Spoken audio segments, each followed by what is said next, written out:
මගේ හිතවත් මුණ පොතේ යාළුවන් වෙත අද මාර්තු මාසයේ 29 වෙනිදා හරියට මම බස්නාහිර පළාත පොලිස් මන්ත්‍රී කාර්යාංශයේ අතුළු අපරාධ පරීක්ෂණ දෙපාර්තමේන්තුවේ විශේෂ පරීක්ෂණ අංශයන් බාර අරගෙන උතුරු පළාතේ ඉඳන් ඇවිල්ලා මාස දෙකක් වෙන දවසේ මා ඔබට අද කතා කරන්න හිතුවා. ඒ මාස දෙකක් ගත වුණ මේ මොහොතේ වෙනදා වගේ මට කලින් කළා වගේ FB එකට එන්න නිතිපතා කාලේ ඉඳ නැහැ. මා ඊටමත් බාරදූර වගකීමක් හිතා සතුටින් ඉෂ්ට කරන බව ඔබට දැනුම් දෙන්න කැමතියි.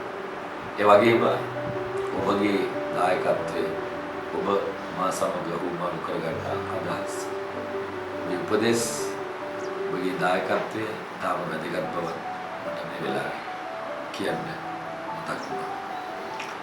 ඒ ඉදිරියටත් එලෙසින්ම කරන හැටියට මා ඉල්ලා සිටින්නේ අදහස් යෝජනා විවේචන සහ උපදේශ තවත් ජීවිතයකට ඉතාමත් අවශ්‍යයි අපි සියල්ල දන්නේ නැති නිසා. පොලිසිය රාජකාරී කටයුතු වෙනුවෙන් ඒ වගේම අනිකුත් දේවල් වෙනුවෙන් මගේ අඩුපාඩුකම් දුර්වලතා ඔබ පෙන්වා දෙනවා නම් හොඳදී ඔබ එලෙසින්ම පිළි අරගෙන සතුට ප්‍රකාශ කරනවා නම් මම හිතන්නේ මා මුණ පොතෙන් FB එකෙන් බලාපොරොත්තු වෙන්නේ. ඔබ මේ ඉදිරියටත් කරයි කියලා මම තදින්ම විශ්වාස කරනවා. මෙතෙක් ආපු ගමන දුර විශේෂයෙන් බස්නාහිර පළාතේ ඊටම සතුටුදායක තත්ත්වයක් බව ඔබට දැනෙමි. ඔබට දැනෙලත් නැති ඉදිරියටත් එය ඊටම සුවිශේෂී සලසුන් ක්‍රමයක් මාර්ගයෙන් කිරීමට මම බලාපොරොත්තු වෙන්නේ.